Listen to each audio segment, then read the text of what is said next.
Hello guys, welcome back to my channel. வீடியோக்குள்ளே போகிறதுக்கு முன்னாடி மறக்காமல் இந்த வீடியோக்கு ஒரு லைக் போட்டுருங்க.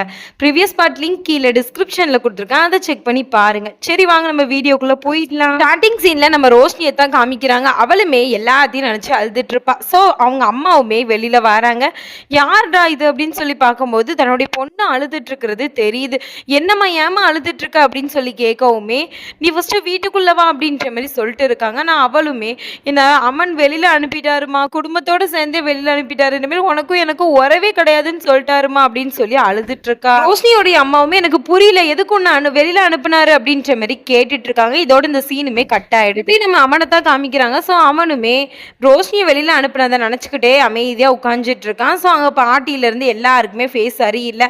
அவனுமே தன்னுடைய ரூமுக்கு வந்து எல்லாத்தையும் நினைச்சு தலையில கையை வச்சுட்டு தான் உட்காந்துட்டு இருப்பான். மறுநாள் மார்னிங் ஆகுது. ஸோ அவனுமே அந்த சைடோட நடந்து வந்துட்டு இருப்பான். அப்போ குட்டியுமே சாரா கிட்ட, நான் சித்தப்பா மேலே கோவமாக இருக்கேன், நான் அவர்கிட்ட பேச மாட்டேன், சித்தி அவர் எப்படி வெளியில் அனுப்பலாம் அப்படின்ற மாதிரி சொல்லிட்டு இருக்கான். ஸோ சாராவுமே நீ இப்போ சாப்பிடு, காலையிலேருந்து எதுவுமே சாப்பிடலன்ற மாதிரி சொல்லிட்டு இருக்காங்க. எனக்கு சித்தி தான் வேணும் அப்படின்ற மாதிரி சொல்லிட்டு அவளையுமே ஹக் பண்ணிட்டு இருக்கான். இதெல்லாம் நம்ம அம்மனுமே கேட்டிருப்பான். அப்படியே ஸ்டெப்ஸ்லையுமே நடந்து வந்துட்டு இருக்கும்போது பாசிகருமே நிற்பான். நீயும் என் மேலே கோவமாக இருக்கியா, வா நண்பா என் கூட அப்படின்ற மாதிரி சொல்லிட்டு இருக்கான். பட் பாசிகருமே இவங்கிட்ட போகாமல் தனியாக போயிடுது. இதெல்லாம் பார்த்துட்டு இவனுக்கு சரியான கோவத்தில் தான் இருக்கான். அப்போ அவனுக்கு ஒரு ஃபோன் வருது. சார் இந்த மாதிரி நீங்கள் கொஞ்சம் சைன் பண்ணாதான் நான் உங்களுக்கு கொடுக்க முடியும் அப்படின்ற மாதிரி சொல்லிட்டு இருக்காங்க. மீட்டிங்க்கு வந்துடுவீங்க தானே அப்படின்ற மாதிரிலாம் கேட்டுட்டு இருக்காங்க. இவனுமே சைன் பண்ணி கொடுங்களேன், இப்போ என்ன அப்படின்னு சொல்லிட்டு அந்த ஃபோனையுமே தூக்கி போட்டு உடச்சிட்றான். அந்த இடத்துலையுமே பாட்டி ரொம்ப சேடாக இருப்பாங்க. பக்கத்தில் பேபியுமே வந்துட்டு நீங்கள் கவலைப்படாதீங்க, ஆனால் நேற்று பண்ணது தப்பு தான், அவன் ரொம்ப தப்பு பண்ணிட்டான் அப்படின்ற மாதிரி சொல்லிட்டு இருக்கும்போதுமே பர்வீன் வந்து எத்தனை நாளைக்கு தான் நீங்கள் இதெல்லாம் நினச்சிட்டு இருப்பீங்க, அந்த பொண்ணு போனது ஒரு வகையில் நல்லது தான், இவ்வளோ நாள் இதெல்லாம் உங்களுக்கு புரியலை, இப்போ பார்த்தீங்களா கடவுள் அதெல்லாம் வெளிச்சத்துக்கு கொண்டு வந்திருக்காங்க, எல்லாமே நன்மைக்கு தான் அப்படின்ற மாதிரி சொல்லிட்டு இருக்காங்க. அந்த சமயத்துல பாட்டியுமே அதெல்லாம் கிடையாது, அயானா அப்படிப்பட்ட பொண்ணே கிடையாது, ரோஷினி இவ்வளோ நாள் நான் பார்த்துருக்கேன், அந்த பொண்ணு இப்படி கிடையவே கிடையாதுன்ற மாதிரி சொல்லிட்டு இருக்காங்க. அப்போ அவனுமே அவ தன்னுடைய வாயால் தானே ஒத்துக்கிட்டா எல்லாத்தையுமே, இப்போ அவளை பற்றி உங்களுக்கு புரிஞ்சிருக்குன்னு நினைக்கிறேன், பணத்துக்காக அவள் என்னனாலும் செய்வா அப்படின்ற மாதிரி சொல்லிட்டு இருக்கான். அவங்க அம்மாவுமே ஆமாம் டான்ஸரோடைய பொண்ணாச்சே, ஸோ டான்ஸர் மாதிரி தானே இருக்கும், பணத்துக்காண்டி தான் எல்லாமே செஞ்சுட்டு இருக்கோம் அப்படின்ற மாதிரி சொல்லிட்டு இருக்காங்க. அப்படி நம்ம ரோஷினியை தான் காமிக்கிறாங்க. அவளுமே தன்னுடைய வீட்டை க்ளீன் பண்ணிட்டு இருப்பா. அப்போ உள்ள வைக்கக்கூடிய அந்த நேரத்தில் தன்னுடைய அம்மா எந்த மாதிரியுமே போடலையா அப்படின்றது அவளுக்கு தெரியுது. ஸோ அவளுமே ரிப்போர்ட் எடுத்து செக் பண்ணலான்னு சொல்லிட்டு அந்த ரிப்போர்ட்டை பார்த்தவளுக்கு சரியான சாக்கு. அந்த ரிப்போர்ட்லேயுமே இவங்களுக்கு ஒரு பிரச்சனையும் இல்லைன்றது தெரிஞ்சிருச்சு. அப்போ அவளுமே அப்போ ஏன் இவங்க வந்து அன்னைக்கு ஹாஸ்பிட்டல் அட்மிட் ஆகணும், என்கிட்ட துட்டு கேட்கணும், நான் ஏன் அவனை திருமணம் செஞ்சுக்கணும், இதெல்லாம் ஒரு பிளான் தானே அப்படின்ற மாதிரி முழிச்சிட்டு அந்த இடத்துலையுமே அவன் மனசு உடைஞ்சு போய் உட்காந்துட்டு இருக்கா. அப்போ அங்கே வந்து சல்மாவுமே என்னை மன்னிச்சிட்டேன்னு சொல்லுமா, நான் தான் இப்படி பண்ணேன், பணத்தோடைய ஆசையால் தான் இப்படி பண்ணிட்டேன் அப்படின்ற மாதிரி சொல்லிட்டு இருக்காங்க. ஸோ நம்ம ஹீரோயினும் தேவதை மனசு கொண்ட பொண்ணு தானே, ஸோ அவளுமே அவளுடைய அம்மாவை மன்னிச்சுடுறான். அப்படி பர்வீனுமே பாட்டிகிட்ட பேசிட்டு இருக்கா. அந்த நேரத்தில் சல்மாவுமே உள்ளே போயிடுறாங்க.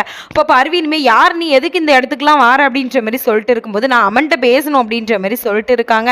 அதெல்லாம் நீ பேச முடியாது, யார் ஃபர்ஸ்ட் நீ அப்படின்ற மாதிரி கேட்கவுமே நான் தான் ரோஷினி அம்மா அப்படின்ற மாதிரி சொல்லிடுறாங்க. ஓ அந்த டான்ஸர் நீ தானா, உன்ன மாதிரி தான் இருக்கா உன்னுடைய பொண்ணுமே அப்படின்ற மாதிரி சொல்லிட்டு இருக்காங்க.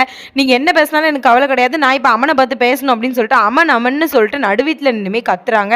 ஸோ அவனுமே நான் இங்கே இருக்கேன், சொல்லுங்க என்ன விஷயம் அப்படின்ற மாதிரி கேட்டுட்டு இருக்கான். அப்போ சல்மாவுமே என்னுடைய பொண்ணு ரோஷினியை எப்படி நீங்க வெளியில அனுப்பலாம் அப்படின்ற மாதிரி கேட்டுட்டு இருக்கா. அது மட்டும் இல்லாமல் நீங்க தான் அவளை கூட்டு போய் ஃபோர்ஸ் பண்ணி கல்யாணம் பண்ணீங்க, உங்க தேவைக்கு வச்சுப்பீங்க, தேவை முடிஞ்சதும் அனுப்பிடுவீங்களா, அவன் மனசை சுக்குனூரா உடச்சிட்டீங்களே அப்படின்ற மாதிரி சொல்லிட்டு இருக்காங்க. அது மட்டும் இல்லாமல் என்னைக்குமே என்னுடைய பொண்ணு இப்படி அழுததே கிடையாது, ஆனா இன்னைக்கு வந்து அழுதுருக்கா, அந்த அளவுக்கு என்னுடைய பச்சை பிள்ளை மனசை இப்படி உடச்சிட்டீங்களே அப்படின்ற மாதிரி சொல்லிட்டு இருக்காங்க. ஆமா தப்பு நான் தான் பண்ணேன், என்னுடைய பொண்ணு பண்ணல, ஷமீருக்கு கல்யாணம் ஆன விஷயம் எனக்கு தெரியும், என் பொண்ணுக்கு தெரியாது, அவன்கிட்ட 51 லட்சம் செக் வாங்கினது எனக்கு தெரியும், நான் தான் வாங்கினேன், ஆனால் என் பொண்ணுக்கு எதுவுமே தெரியாது, இதுக்கும் அவருக்கும் சம்பந்தமே கிடையாது அப்படின்ற மாதிரி சொல்லிட்டு இருக்காங்க. அப்போ பர்வீனுமே ஆஹா நல்லா வந்து நடிக்கிய, உன்னுடைய பொண்ணோட ட்ரைனிங்காக இருக்குமோ அப்படின்ற மாதிரி சொல்லிட்டு இருக்காங்க. சரி இவ்வளோ தூரம் உன் பொண்ணுக்காண்டி வந்து பேசுறல்ல, அப்போ எங்கள் வீட்டில இருந்து 5 கோடி ரூபாயை எதுக்கு அவள் எடுக்கணும் அப்படின்ற மாதிரி கேட்டுட்டு இருக்காங்க. அப்போ சல்மாவுமே எனக்கு சத்தியமாக தெரியல, ஆனால் அவள் எந்த ஒரு தப்புக்குமே அவள் எடுத்தது கிடையாது, எடுக்கவும் மாட்டா, யாரையாச்சும் காப்பாற்ற கூட அவள் அப்படி செஞ்சுருக்காங்க, ஏன்னா வளர்த்தவ முறையில் நான் சொல்கிறேன், என்னுடைய பொண்ணு என்ன காப்பாற்றுறதுக்கே நிறைய வாட்டி நிறைய போய் சொல்லியிருக்கா, அந்த மாதிரி ஏதாச்சும் போய் சொல்லியிருப்பா அப்படின்ற மாதிரி சொல்லிட்டு இருக்காங்க. அப்போ சாய்மாவுமே வந்து ஆமாம் எனக்காக தான் அவங்க அந்த செக்கில் எழுதி கொடுத்தாங்க, ஸோ நான் தான் காரணம் அப்படின்ற மாதிரி சொல்லிட்டு இருக்கா. அப்போ தான் அம்மனுமே வந்து என்னாச்சு அப்படின்னு சொல்லி கேட்குறான். அப்போ அவளுமே சொல்கிறா, நான் மேரேஜுக்கு முன்னாடி அஃப்தாபை மீட் பண்ண பண்ணேன். ஸோ எங்க 2 பேரோட இருக்கிற வீடியோ ஒருத்தவனுக்கு லிங்க் ஷேர் ஆயிட்டு, அவன் வந்து எங்கள்ட்ட மிரட்டினான். ஸோ நான் சூசைட் கூட அட்டெம்ப்ட் பண்ணேன். ஆனா அண்ணி தான் என்ன காப்பாத்துனாங்க. அது மட்டும் இல்லாம எல்லா விஷயத்துலயுமே அண்ணி தான் எனக்கு சப்போர்ட்டா நின்னாங்க. அந்த பைசாவ குடுத்து தான் அவங்க என்னுடைய உயிரையே காப்பாத்திருக்காங்க. அந்த எஸ்டி கார்டையே போட்டு எரிச்சுட்டாங்க. எல்லாமே அண்ணி தான் எனக்கு காப்பாத்துனாங்க.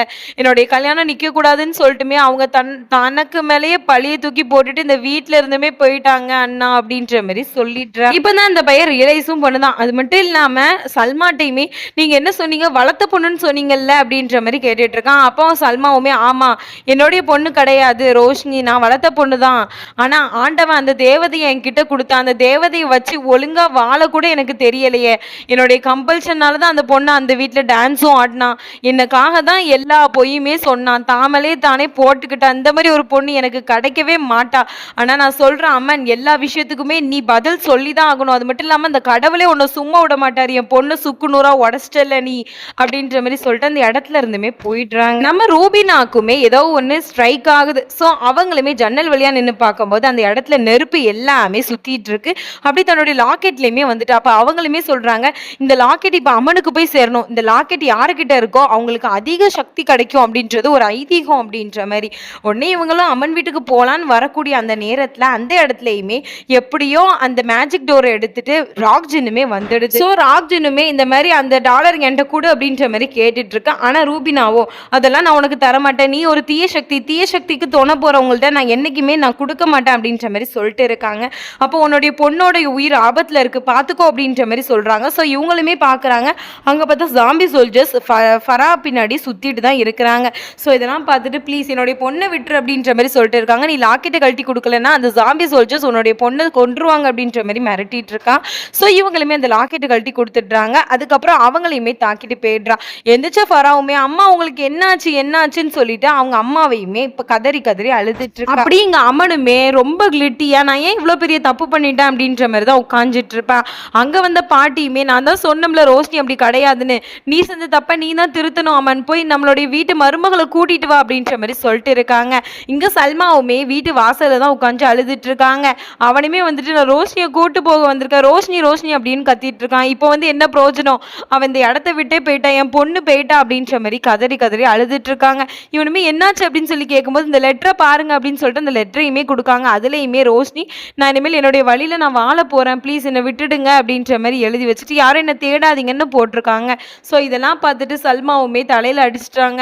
நான் செஞ்ச தப்பு, என்னுடைய பொண்ணு என்கிட்ட இருந்தே போயிட்டால அப்படின்ற மாதிரி அழுதுட்டு இருக்காங்க. இங்க அமனுமே தனியா காரை எடுத்துட்டு வந்து அந்த காரை போட்டு சுக்குநூறா உடைச்சிட்டு இருக்கான். அது மட்டும் இல்லாம அவளை ட்ரீட் பண்ண விதம் எல்லாத்தையுமே நினைச்சு பார்த்துட்டு நான் எவ்வளோ பெரிய தப்பு பண்ணிட்டேன் அப்படின்ற மாதிரி தான் நினைச்சிட்டு இருக்கான். அப்படி கொஞ்சமா அவனுடைய கண்ணில் இருந்து எல்லாமே கலர் மாறிட்டு இருக்க. உட்காந்து நான் தப்பு பண்ணிட்டேனே அப்படின்ற மாதிரி ரொம்ப ஃபீல் பண்ணிட்டு இருக்கேன். இதோடையுமே இந்த பார்ட் கம்ப்ளீட் ஆகுது. இந்த பார்ட் எப்படி இருந்துச்சு அப்படின்னு சொல்லிட்டு எனக்கு கமெண்ட்ஸ்ல சொல்லுங்க. நெக்ஸ்ட் வீடியோல உங்களை சந்திக்கிறேன். அது வரைக்கும் பை ஃப்ரெண்ட்.